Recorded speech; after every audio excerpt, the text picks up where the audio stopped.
All right, everyone, ready for another deep dive.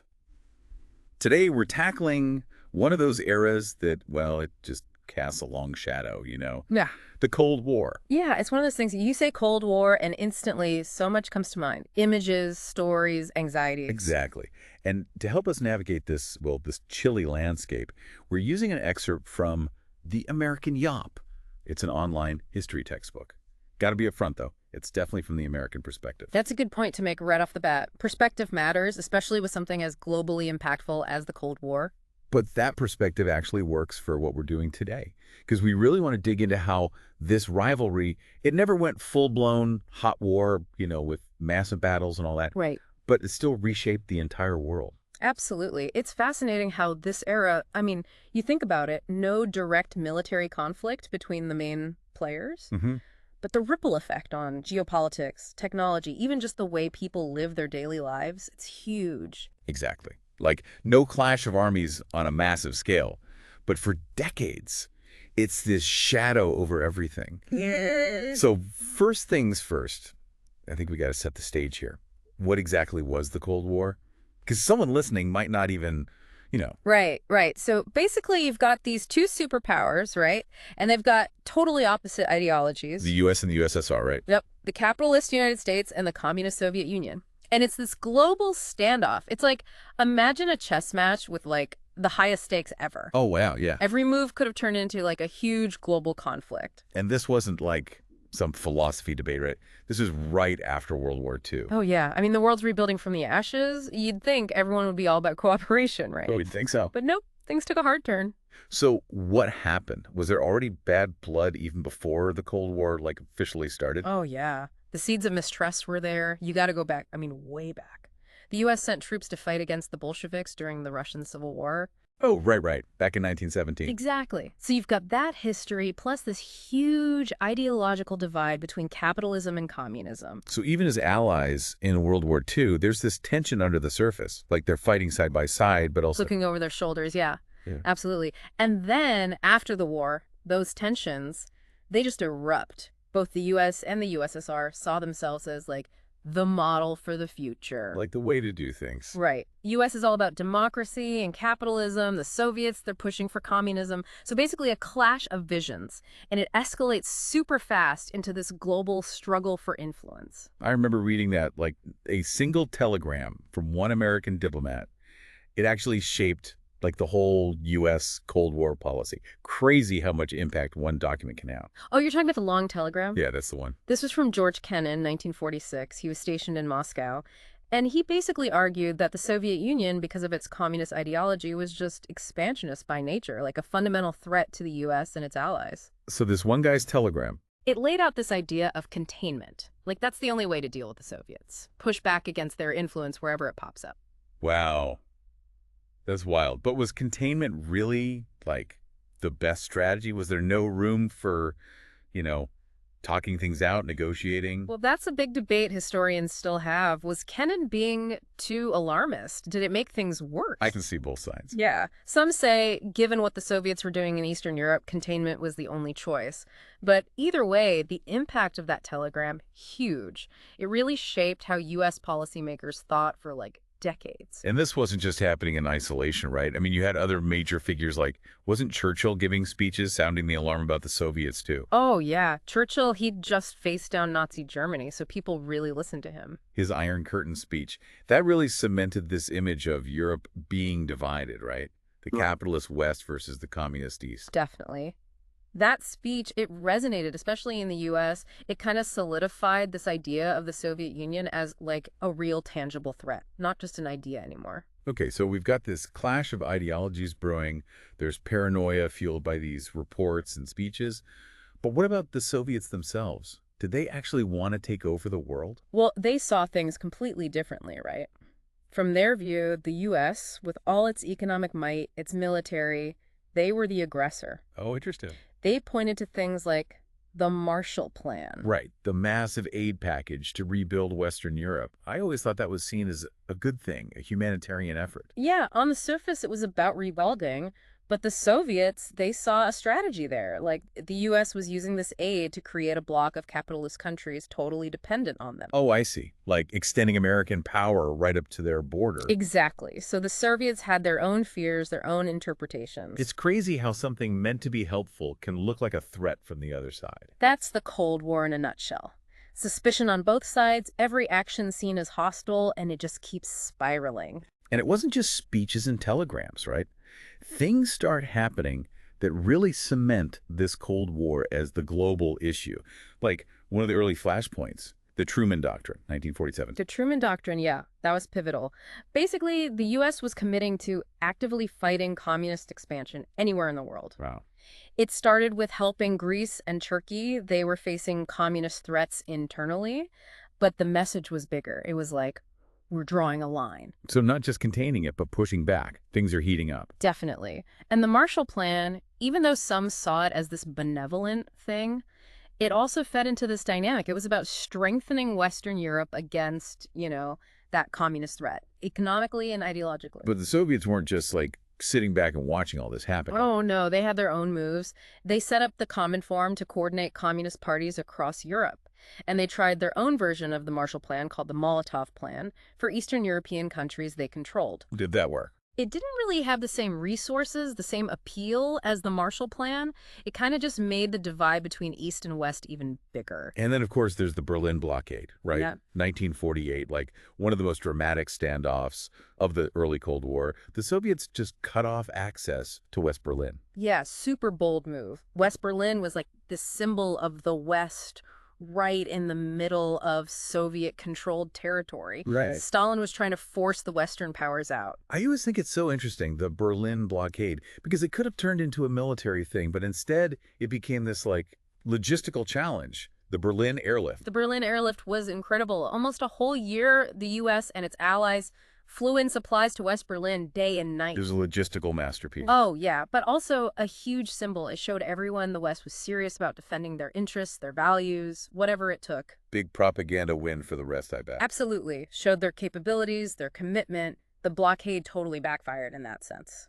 But beyond the symbolism, it really solidified the division of Germany, didn't it? Oh, yeah, definitely. It was like Churchill's Iron Curtain made real, this physical manifestation of that divide. And then to make those divisions even clearer, you have the formation of NATO in 49, Yeah. right? The Western Military Alliance. Right. And then the Warsaw Pact, that was the Soviet counterpart, 1955. So now it's formal.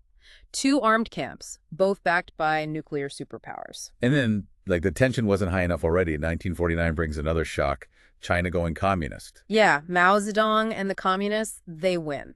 Big setback for the U.S. Challenged the whole idea of containment, right? Like, Yeah. hey, communism can win even in a huge country like China. Exactly. And it fueled the Red Scare that was already happening in the U.S., like this wave of paranoia. So that fear, communism spreading, and that must have really impacted U.S. policy, right? Big time.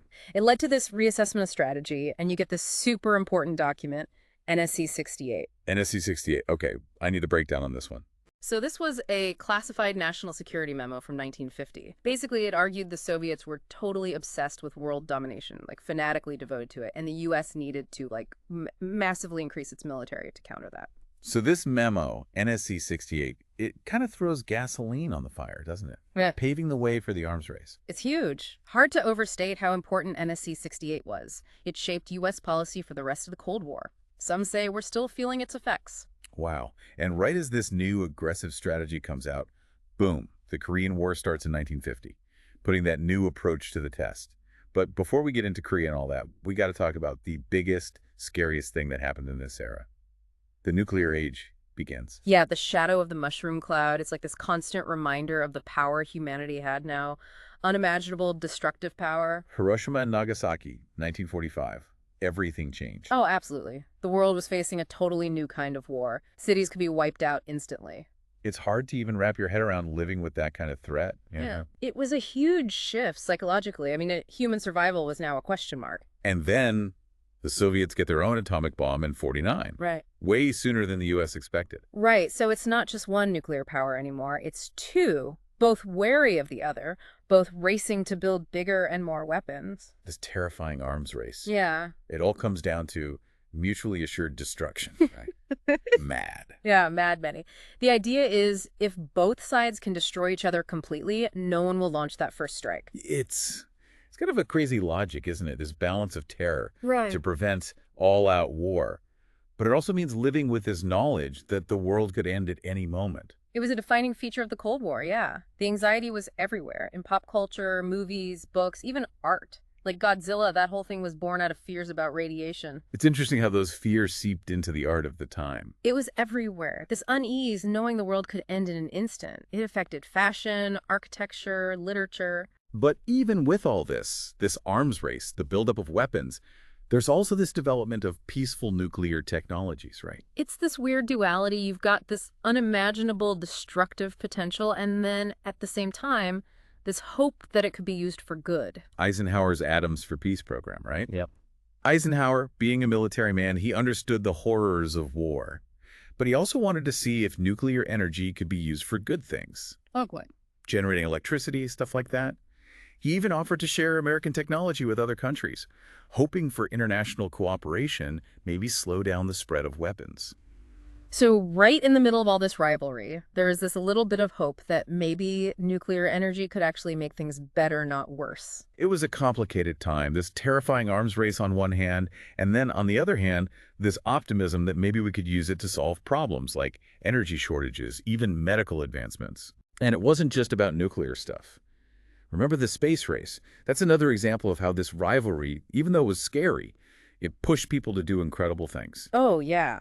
The space race, it captured everyone's attention. It was all about being the best in space, showing off your technology. It all started with that little satellite Sputnik, Yeah. right?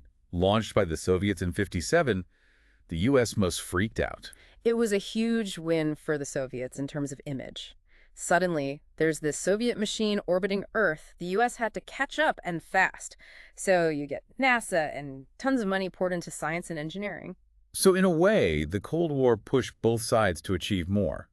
This rivalry, as dangerous as it was, it drove innovation. Absolutely. The space race, it led to so many amazing things. Yuri Gagarin, the first human in space, and the U.S. landing on the moon in '69. You get sophisticated satellites for communication, weather forecasting, all this research. But it's also a reminder of how high the stakes were the whole time. Oh, for sure. And all that stuff happening behind the scenes, too. The development of computers, the very tech we're using right now to record this. Right. A lot of that was driven by Cold War research. Defense agencies like DARPA in the U.S., they funded research that led to the internet, microchips, all this stuff we use every day. So in a weird way, the Cold War laid the groundwork for the digital age. Okay, before we move on, we've got to talk about the darker side of the Cold War, at least from the U.S. perspective. The Red Scare, McCarthyism. This was when the fear of communism in the U.S. got really, really intense. Yeah, the Red Scare, especially the McCarthy era, not a good time. Intense paranoia. Some of it was based on real concerns about communist spies and stuff, but then you had politicians like Senator Joseph McCarthy taking advantage of that fear. McCarthy, he was the one who went after people, accusing them of being communists with no real evidence, right? Yep. He was a master of fear-mongering. These dramatic hearings, waving lists of supposed communists in the government, Hollywood universities, ruined people's lives. It's hard to believe people fell for that. Well, remember, there was so much fear and suspicion because of the Cold War. People were genuinely worried. McCarthy used that to his advantage. Did he ever actually find any real communists? No, it was mostly baseless, more about political gain than actual evidence. But he did a lot of damage. People were afraid to speak their minds, to disagree, because they might get labeled a communist. So in a way, the U.S. was undermining its own values, its own freedoms, all in the name of fighting communism. It's ironic, right? Trying to stop communism abroad, but hurting freedom at home. And this Red Scare, it wasn't just an internal thing. It affected how the U.S. dealt with all these new countries becoming independent from Europe. Right. The U.S. was worried about communism spreading to these new nations, so that became a driving force in their foreign policy. They had this domino theory. If one country falls to communism, all the others around it will fall too. Like dominoes. Exactly. So the U.S. intervened in countries all over the world, a lot of times supporting leaders who weren't very nice just because they were anti-communist. But wasn't that kind of hypocritical? I mean, the U.S. is supposed to be about democracy, and they're supporting dictators. It's complicated. They thought communism was such a big threat that sometimes they chose stability over democracy. Like a strong man, even a bad one, was better than a communist takeover. But that sounds like a risky strategy. It was, and it often backfired. A lot of times that U.S. support for authoritarian regimes just made things worse, more unstable, and that just made communist ideas more appealing to people who were unhappy. So maybe the U.S. overestimated how much of a threat the Soviets actually were in some places. Yeah, some people argue that. Like, they were so focused on fighting communism that they didn't see the bigger picture. And Vietnam's a good example of that, right? Right. A classic case of Cold War intervention going bad. Vietnam's a tragic example of what happens when you see everything in black and white, us versus them. You know, Vietnam had been a French colony. After World War II, Ho Chi Minh, a communist leader, he declares independence. And the U.S., scared of communism spreading in Southeast Asia, they back the French trying to regain control. And when that didn't work, The U.S. went even further, eventually sending hundreds of thousands of troops to fight in Vietnam. it became a huge mess. Total quagmire. The U.S. just underestimated everything. How tough the Vietnamese communists were, how complicated the situation was, and how strong nationalism was as a motivating force. It shows that the Cold War wasn't just some, abstract fight. Yeah. Real people, real consequences. Absolutely. And we can't forget, the Soviets were also busy supporting communist movements around the world. Cuba, North Korea, Angola. They gave military help, training, economic aid. So both sides are playing this global game, right? Yeah. Proxy wars, secret operation. Yeah. The battlegrounds were everywhere, and the effects of all this, they lasted a long time. Civil wars, dictatorships, Yeah. instability all over the world. Ex- I remember reading about Eisenhower's farewell address. He talked about the military-industrial complex, how it was getting too powerful. Wasn't that about how the Cold War had changed the U.S. itself? Oh, yeah. Eisenhower was really worried about the influence of the defense industry, how it could basically control government decisions, this whole alliance between the military, defense companies, and politicians. So the constant need to be ahead in the arms race, it created this whole system. It's like the more you spend on the military, the more powerful that group becomes, and then they just want more and more. Right, a self-fulfilling prophecy kind of thing. The Cold War basically created a permanent war economy in the U.S. Jobs, certain industries, they all depended on it. So the Cold War affected everything, right? Not just foreign policy, but the economy, politics, even how Americans saw themselves. It's impossible to understand the last half of the 20th century without the Cold War. It affected everything. Education, science, pop culture. It changed how Americans saw the world, their place in it, what it meant to be free and secure. It's crazy how much of what we've talked about still seems relevant today. These ideological battles, trying to control the world, worrying about technology and what it could do. It's like we're still dealing with the Cold War in some ways. That's a good point. Officially, it ended with the Soviet Union collapsing in '91, but its legacy, it's still here, shaping the world we live in. I wonder what the world will be like if it never happened. That's a great what if, isn't it? We can only imagine how things might have gone differently. But one thing's for sure. Understanding the Cold War is key to understanding our present. We've covered a lot. How it started, how it went global, how it changed the U.S. It feels like we've just scratched the surface, though. There's always more to dig into. It was such a complex, important event. It just keeps fascinating people, historians, political scientists. You should point out, even with all this rivalry, there were times when the U.S. and the USSR actually cooperated. Oh, yeah, definitely. And some of those things actually helped humanity, like developing peaceful nuclear technology, all the incredible stuff they did in space. It shows, even when you've got this conflict going on, there's always potential for good to come out of it, for human ingenuity. Before we wrap up part one, I want to leave our listeners with something to think about. How did all that Cold War stuff, the anxieties, the ideologies, how did that continue to shape the world even after the Soviet Union was gone? It's a great question to think about.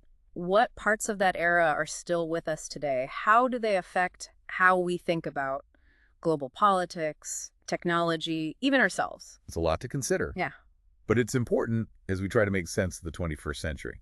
Okay, so last time we were talking about how the Cold War really got going in the late 40s, early 50s. But it wasn't just Europe, right? This thing went global. Oh, absolutely. And you've got this other huge thing happening at the same time.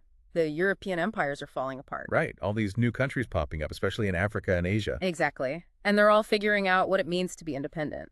So you've got this power vacuum, right? Yeah. And right when the U.S. and USSR are trying to, expand their influence. It was a complicated time. These new countries, they weren't just choosing between the U.S. or the USSR. They had their own issues, their own ideas about what they wanted. But both superpowers saw an opportunity, Yeah, right? Like, hey, we could get some new allies here. for sure. It became this battle for hearts and minds, they called it, trying to win over the third world, those countries not aligned with either side. So how did they do that? How did they try to win them over? Well, the U.S., they were really worried about that domino theory, remember? They thought if one country went communist, the whole region would follow. Right. So sometimes they ended up supporting some pretty bad regimes just because they were anti-communist. Wasn't that kind of hypocritical? The U.S. talking about democracy and freedom and then backing dictators? It was a tough situation. They felt like communism was such a huge threat. Sometimes they chose stability over, ideal democracy. So they thought even a bad dictator is better than a communist leader. That was the thinking, yeah. It seems like that could backfire pretty badly. It did, a lot of the time. Supporting those authoritarian regimes just made people angry, and that made communist ideas even more attractive. So maybe they were seeing communists everywhere, even when they weren't really a threat. It's possible they overreacted in some cases. They were so focused on this one enemy, they missed what was really going on. And Vietnam's the classic example of that, right? Vietnam's a tragic case study. It shows what can happen when you get stuck in that us versus them thinking. So Vietnam was a French colony, right? After World War II, Ho Chi Minh, he was a communist leader. He declares independence. Right. The U.S., worried about communism spreading, they supported the French trying to take back control. And when that failed, It turned into a huge war for the U.S., a war they couldn't win. They just underestimated everything. How determined the Vietnamese communists were, how complex the situation was, how powerful that feeling of nationalism was. it shows that the Cold War had real consequences, not just some theoretical battle of ideas. Absolutely. Real people suffered because of it. And we can't forget, the Soviets were doing their own meddling, too. They were supporting communist movements all over the place. So both sides were kind of playing this global game of chess, right? Using other countries as pawns. Yeah, proxy wars, covert operations. It was a global conflict, for sure. Speaking of consequences, remember how Eisenhower warned about the military-industrial complex? He was worried that the Cold War was changing the U.S. in a bad way.